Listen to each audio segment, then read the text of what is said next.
Coming up on Hashtag That. We're back with the latest Hollywood news updates. We've got everything from Everything Bagels to Johnny Depp to Disney. All that and more from Hampton to Hollywood. We're your source for Quinnipiac's entertainment news.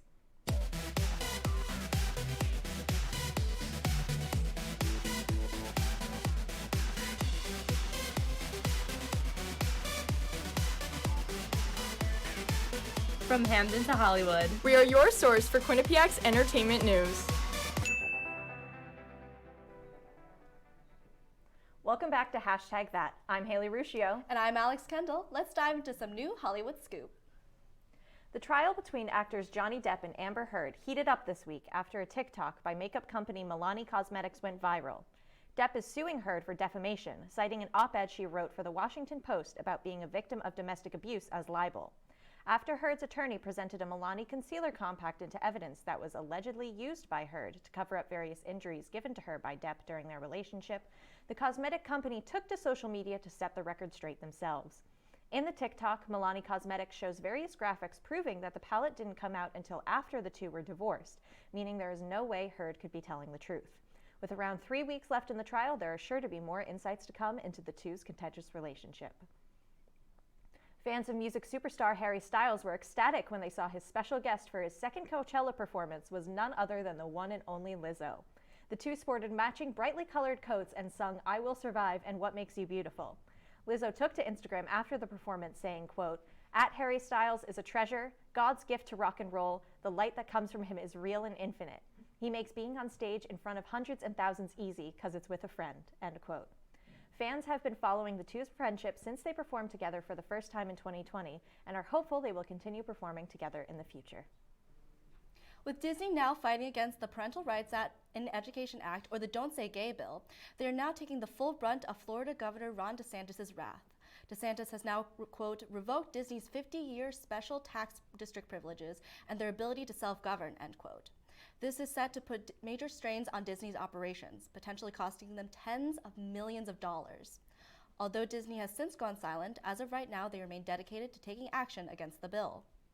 The Latin American Music Awards were also held recently, and numerous artists like Ozuna and Shawn Mendes were present. The evening opened up with a beautiful, heartfelt tribute to the people of Ukraine. The Black Eyed Peas performed a bilingual rendition of "Where Is the Love," accompanied by artists such as Ukrainian singer NK. As a whole, the night was incredibly heartfelt and entertaining for all those involved. Marvel's latest miniseries, Moon Knight, has been taking audiences by storm, and hashtaggers Mason and Audrey are back to discuss the latest episode on their segment Marvel Mondays. Let's take a look.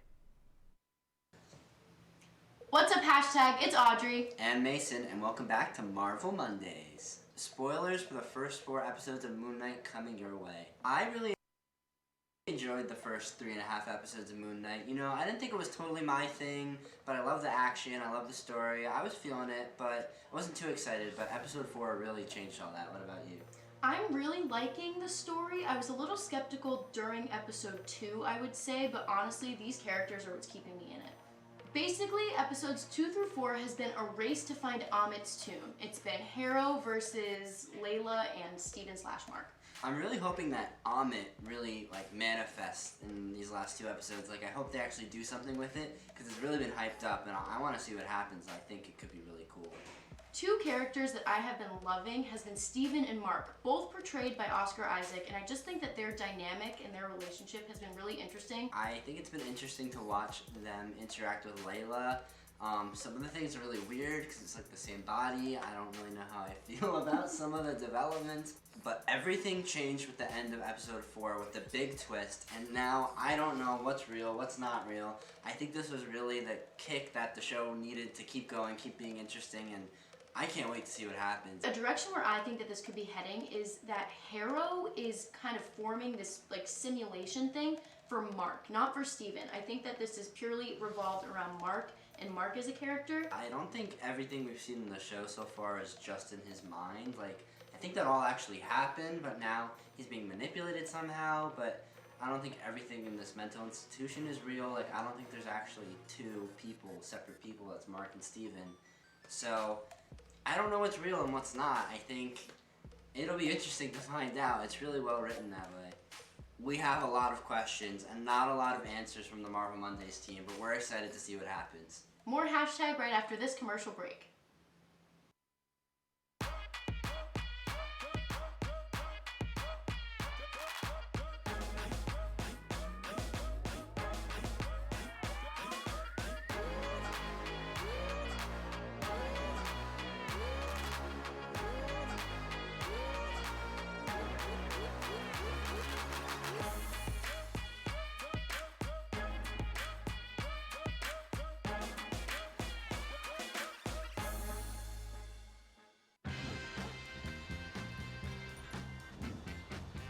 When we adopt a shelter pet, we discover they're a unique mix of all kinds of things. Come on, Jules, spot on this last one. There it is.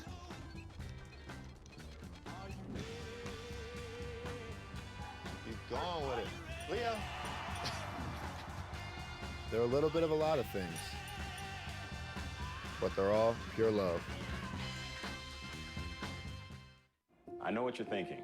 I need a job. I need a new career. Well, I've been there. I've been there. I've been there. I wasn't happy with what I was doing. After high school, I didn't have a plan. I just wanted to start working. I got laid off twice, but you gotta keep going. You just need the right skills. Find an apprenticeship. I found a 2-year IT program. I found a medical course online. I'm now a consultant in the tech space. You have more options than you think. You can do this. You will find something. You will find something new.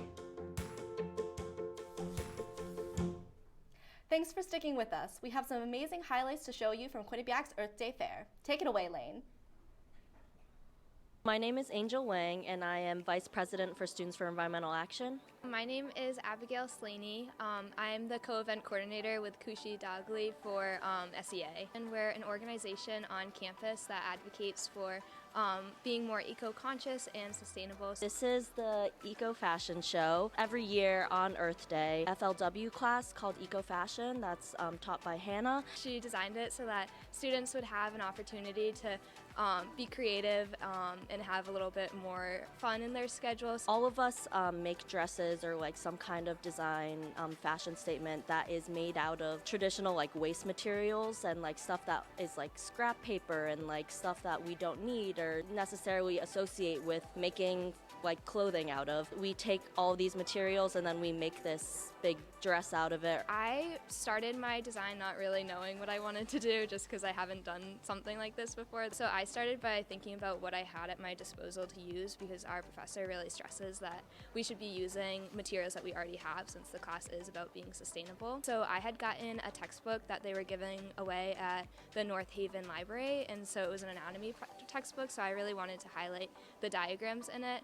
So I used that as my only material besides the under fabric of the dress, and I just focused on those diagrams and really tried to bring those to light. It's made out of like a medical blue fabric thing that serves as like the base, and then I had a bunch of scrap paper at home, so that's like hot glued to the base. There's this traditional like Chinese dress called a qipao, and it's normally very form-fitting. You wear it every year for Chinese New Year, and it has like very ornate designs and everything, and it's very beautiful, and so I kind of wanted to take that as my design inspiration, but kind of put a spin on it. Instead of it being form-fitting, I made it like big and ballroom gowny. I just really like big dresses. So I did that, and like I painted different ornate patterns on it, and it like kind of looks like porcelain. Obviously, because I made a dress, the Eco Fashion Show is very nice, but I think that my favorite part about the Earth Day Fair is just like the collaboration between all the different orgs. Like it's a great way for a bunch of student organizations to have their table and like play their part in Earth Day and show like something sustainable that they do, and it's just like really nice because I feel like a lot of people get together, and like it's so nice out today too. So people can just like walk through the quad and like see all these different orgs doing different activities and participate.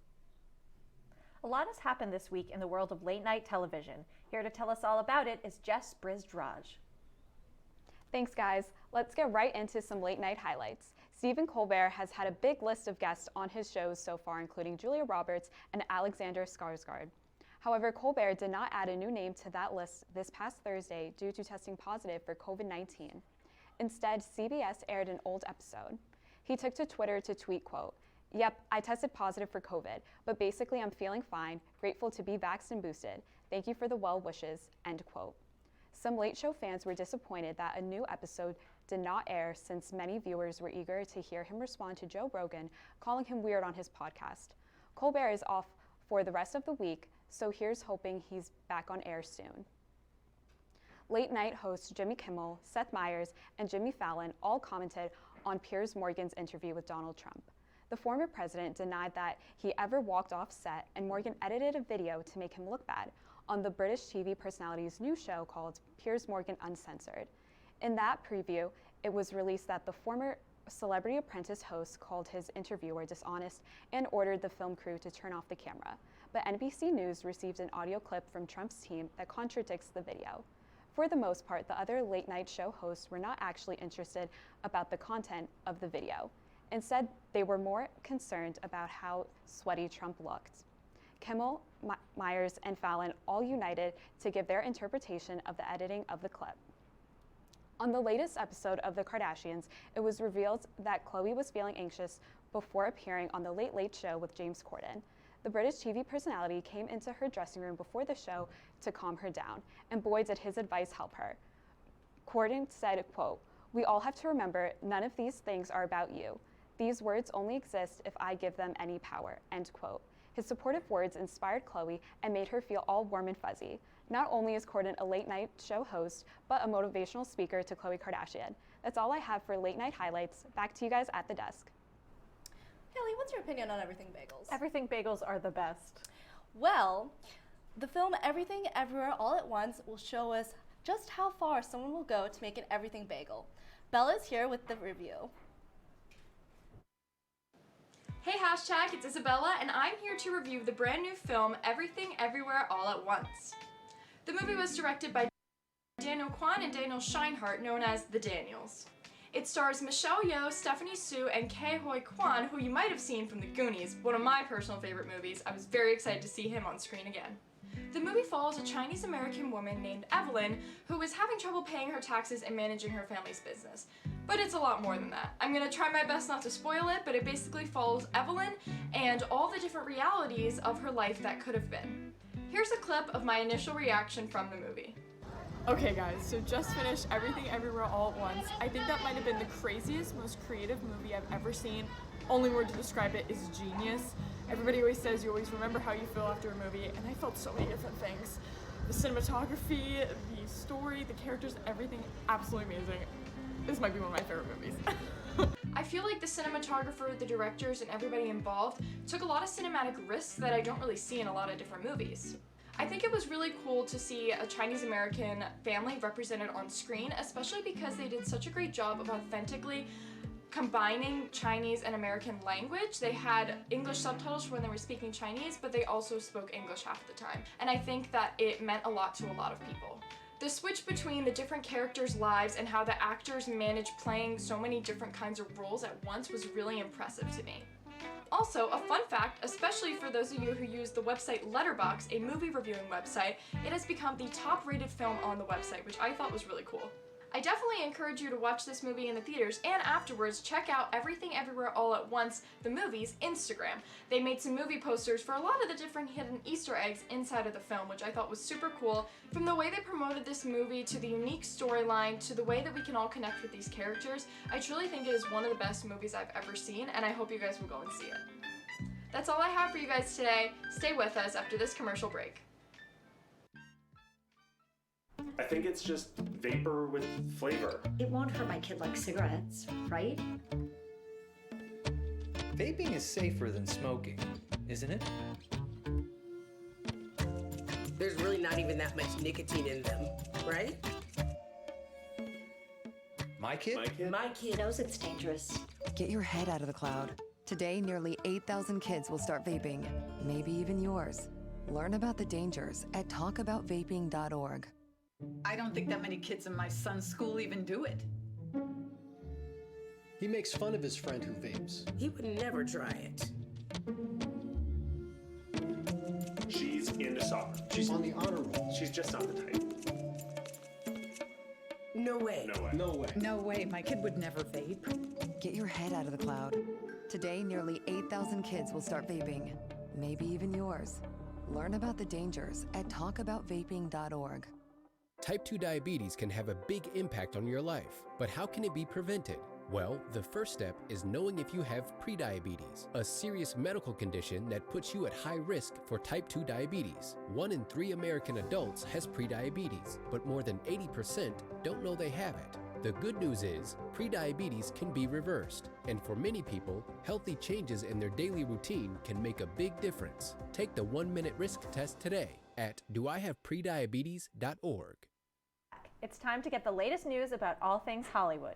Here with us this week is Mason Glod. What have you got for us, Mason?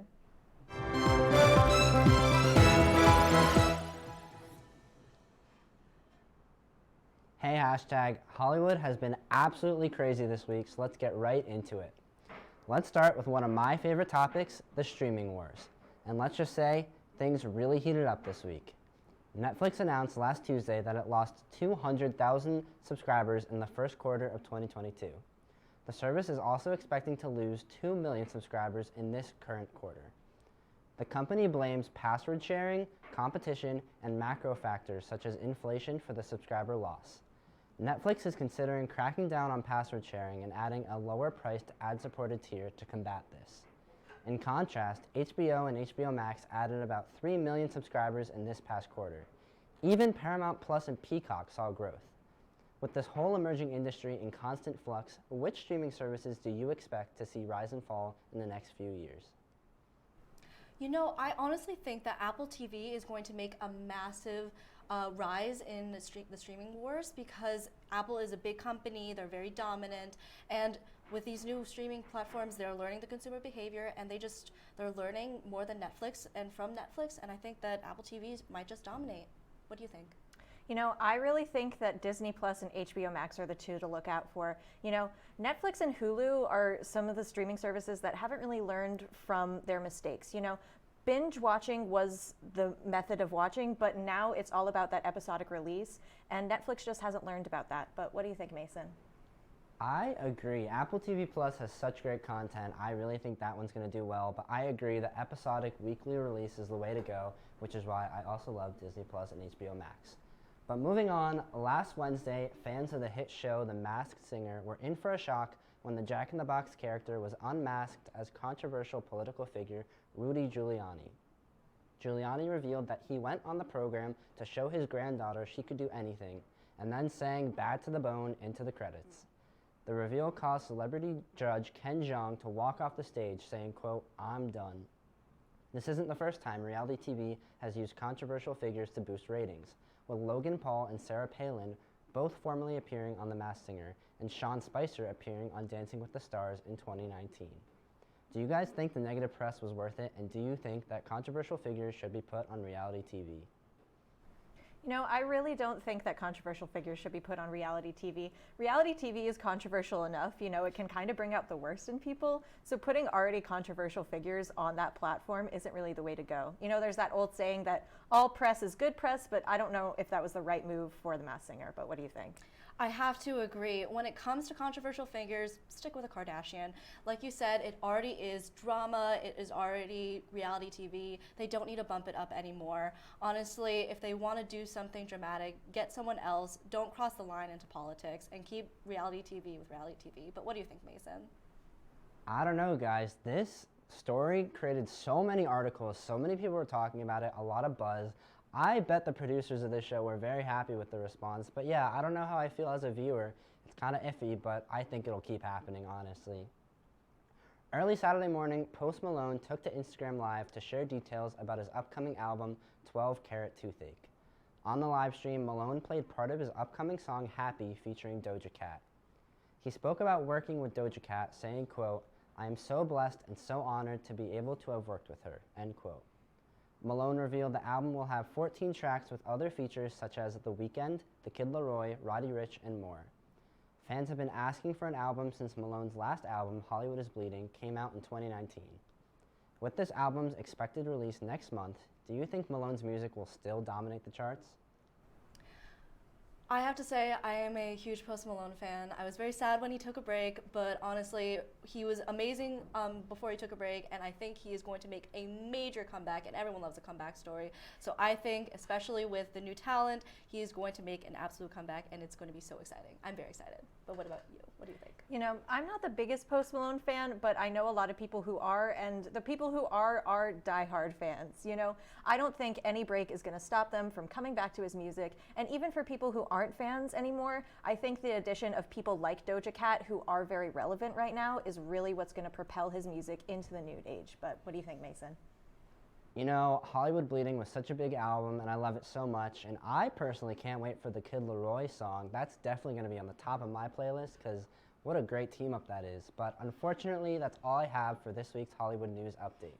Stay with us. We'll be right back after this short commercial break. Maybe you can make retirement happen. After all, you made home ownership happen. Homeschooling yourself on loans, beefing up your credit score. So I'm pre-approved. You were like, yes! Sorry. Color-coding listings, ticking boxes, and flushing every toilet in a 20-mile radius. Home sweet home. You aced house hunting. Now get the tips you need to get on track at aceyourretirement.org. Honey, what I think you need is a socket wrench. I played JV basketball. I'm sorry. I don't think it looks right. This is good, and it's all good, baby. Is it really all good?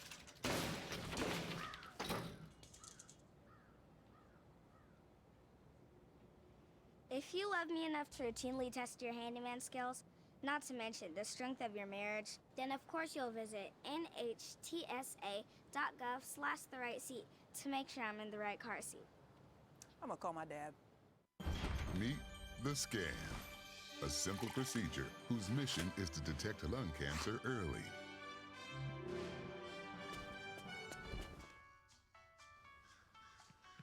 I'm here to save you. But I feel fine. That's great, but you may still be at high risk for lung cancer. Oh man, that's a new fence. If you smoke, early detection could save your life. Learn more at savedbythescan.org. Thanks for sticking with us. This past weekend has been very busy for Quinnipiac's new Play Lab. My lovely co-host here went to get us a behind-the-scenes scoop. Let's check it out. New Play is a festival of short 10-minute plays written, directed, and acted, and stage managed and designed by students. This is much more of a playwright's laboratory process where I, as a playwright, get to make edits and changes as I see audience reactions and as I see what's working with my actors. It's always changing, even up until the very last performance. Like, if you see it Saturday, it will be different if you see it on Sunday. We just compile them into this big, like, cabaret kind of show and put it on for a couple audiences. Basically, the script gets rewritten just pretty much every day. Every time we had a rehearsal, we had a new script.